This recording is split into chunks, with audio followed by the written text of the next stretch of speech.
What does belief mean to you? That is the question that we are going to tackle in this episode. And the reason why I want to talk about this is, for one, it's something that I'm writing about in my book, or I have wrote about.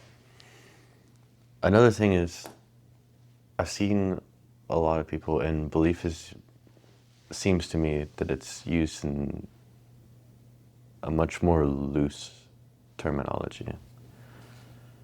And so, for me, belief is completely different than that. And it means something that's completely different than what I believe everyone normally uses. And so, what I wanted to do is talk about the kind of normal way that people refer to belief. Then I want to talk about how I look at belief and why I believe that the terminologies are just different. And while I don't know exactly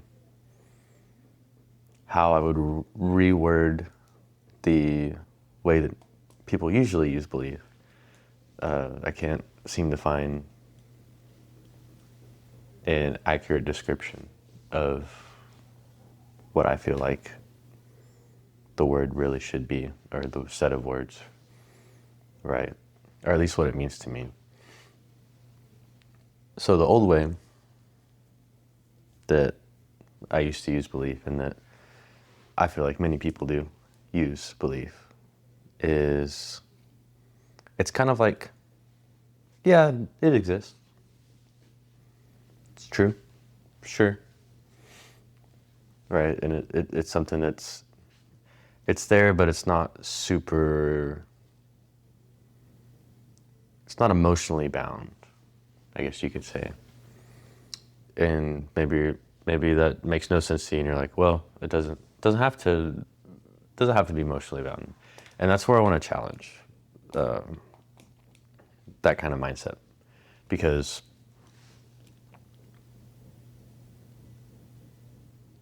the place that I've seen this the most is in churches. Say, oh yeah, I believe in God. I believe in God. You know, and that's cool and all. But do you act it out? Do you act as if that's true? And you can dig down into your memory and the events that play out in our lives and how our habits show ultimately. And you can kind of dig into that. And this is what this is what I've done over time, right? So when most people say that they believe something, it's more or less I believe it exists, right? It's like, yeah, it's true, sure. And then you kind of toss it on and it's lighthearted, whatever, and then you're on to the next subject. And I don't think it should be looked at that way. Again, everyone has their own opinions, but there's a reason behind it, right? So for me, it's almost like there's emotion behind belief. And I say that because some people can say, or might say, I believe I could do this, but they never do it. They never achieve something great. They never act as if this thing could be true, right? If you really applied yourself to it, which then I would say you don't really believe in it, because if you did, you would act it out, right? Especially if it leads to success. And then maybe you could argue that that's just laziness or whatever, you know, and then maybe that's true. I'm not here to say anything's set in stone, right? So then you can take a different perspective on this and say all these successful people, actors, speakers, influencers, all of these people, they have a belief that got them there. And we could say, I wrote this down, belief is a powerful energy. Belief has changed world history. Belief is almost literally, in quotes, being a little bit gone to it. What does that mean? Well,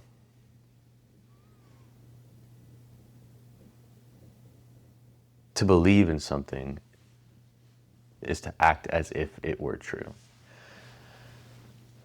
So if I'm living in a world of chaos, but I believe in order, and you come into my life and you look at my room, you look at how I have things organized, you look at my desk, you look at my counter, my kitchen, the whole house as a whole. And if I say I believe in order, but my house around me, the things that I can't control are chaotic, I must not believe in order that much, right? Or I don't know if another word for order, like cleanliness, I guess, right? It obviously doesn't, I'm not portraying that in my home and in the things that I can control.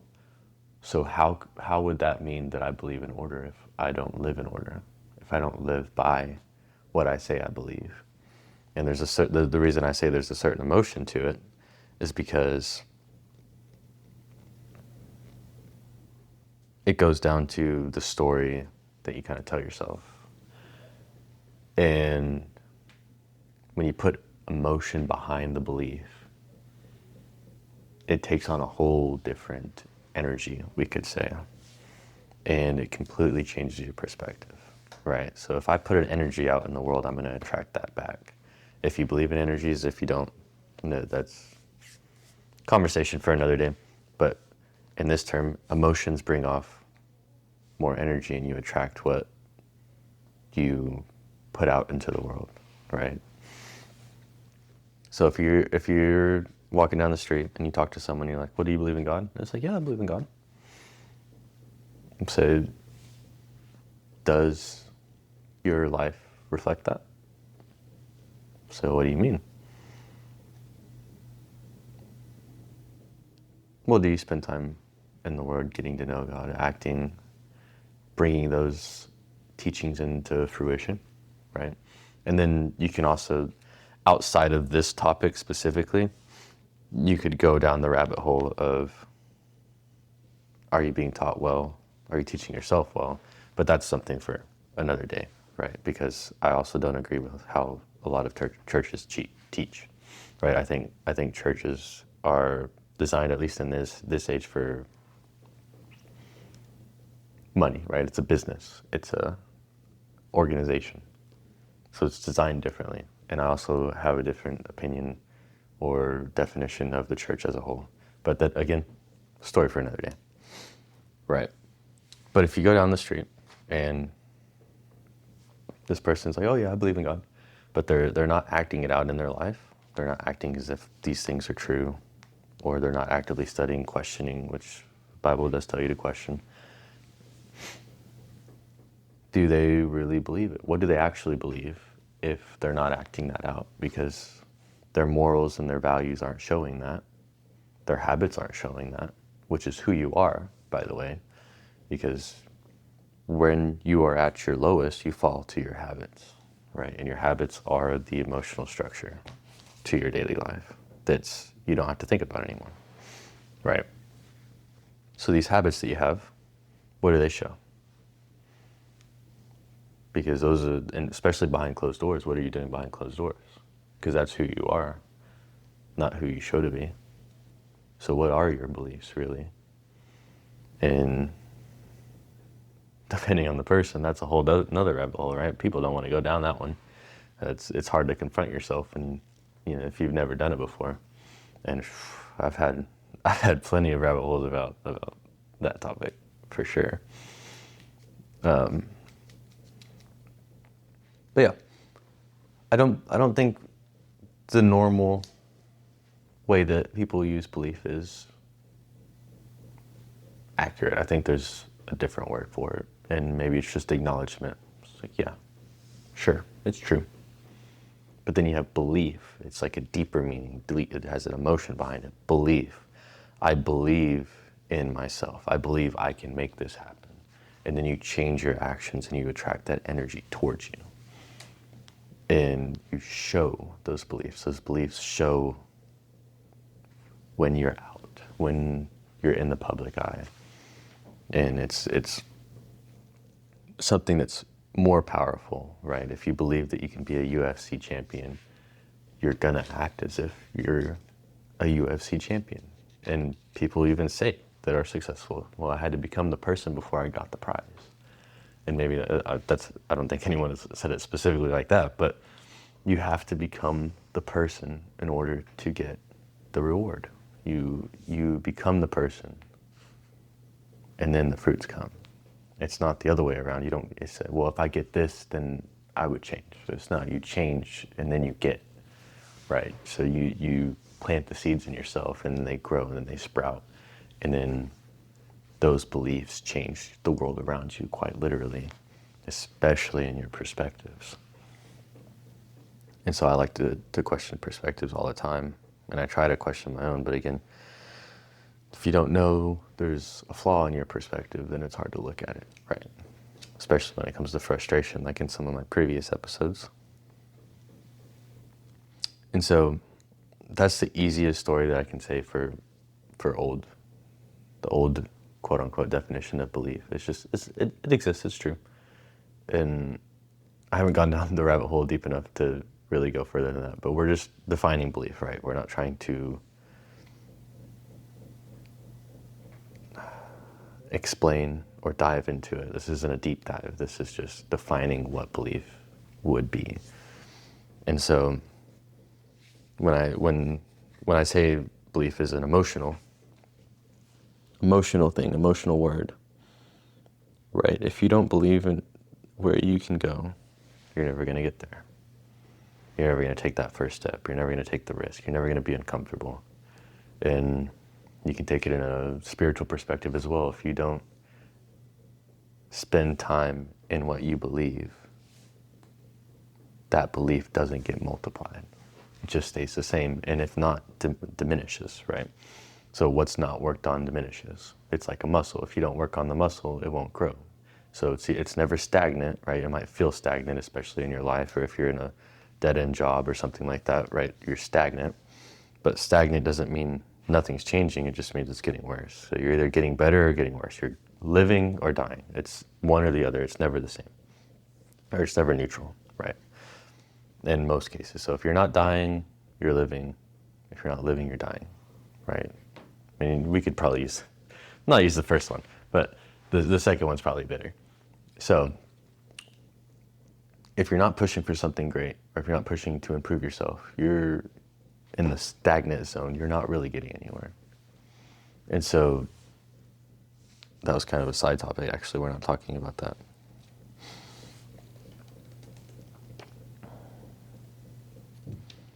This is how I define what belief is to me. It is the intentional action behind your personal and specific interpretation of reality. So your belief becomes your reality, right? And we can probably go on a tangent about that. But your belief becomes your reality. Or your story, we could say. Do you want to be a speaker? Are you speaking? And if not, you're not going to be a speaker. Right? And that's more of a personal attack, but on myself. Your beliefs become your reality. What you act on is what you believe. I'm a big action guy. Not the movies, but taking action. Uncomfortable action at that. I love action. And so while I was sitting here, that's kind of that's what I came up with. We fall to our habits at our lowest, which is also when we are the most emotionally vulnerable. And the reason why I wrote that is because it kind of goes back to emotional significance behind belief. So our belief is kind of rooted in our identity and our foundation, our structure, right? So if you're, I probably should scratch away from the mic. So if you're, let's say, Christian, and you're studying the Bible and you put those beliefs into action, you're going to have your low points like everyone does. But those low points are going to look different than someone who's in a different religion or a different spirituality, or someone who's atheist or doesn't believe in anything, right? All of our low points are going to be a little bit different. And some might be higher baseline, some might be lower baseline. And so we'd have to take an individual look at each person, right? Excuse me. And see where they would lie. But I think deep down, that's where our beliefs are our foundation, which is where our habits come from. And you can even say systems, right? Systems and habits, I think, are similar. I wouldn't say the same, because systems are more of a operational purpose. Habits are what you personally do. So, here goes my pen.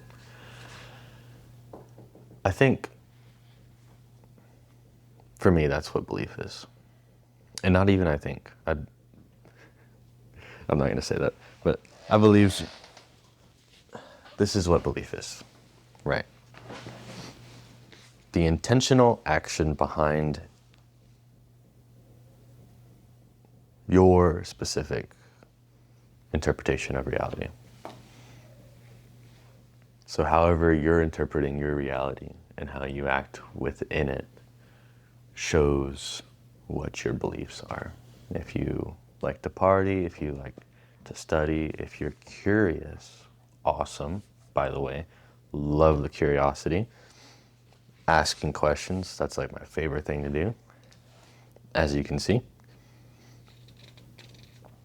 But that's belief. It's how you live your life. And for the longest time for me, I have not been super bold. I've not stuck myself out there to insert what I believe. I've just been kind of internalizing it. And so I think there's a component to it as well. And maybe I'll take the time to make another episode about deep diving into belief. But I think there's a social aspect to that belief as well, because I also believe that I'm not saying believe a lot, when you have that belief in something, you're willing to die for it. And I say that as like, well, I could just lie, and tell you this pen isn't real when it is real to save my life, right? So, well, you're going against reality. I mean, that never works out, let's be honest. Or at least I've never seen it work out. You can't go against reality forever, and it comes back way worse the longer you avoid it, right? And it destroys lives. That's how I wouldn't recommend going against reality, even if it does face ultimate death and destruction. And there's worse things than death out there. I look at death as peace sometimes, or half the time, or most of the time. So, there's worse things than death. New adventure. See what happens after. But yeah, that's what belief means to me. And I don't think belief is used in the right terms on a normal basis.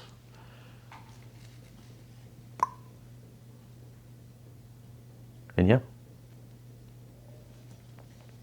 I will make time to do a much deeper dive. I don't know if it'll be by myself yet, maybe with Terrence, maybe with someone else. Ooh, maybe with someone else. Actually, I have someone in mind.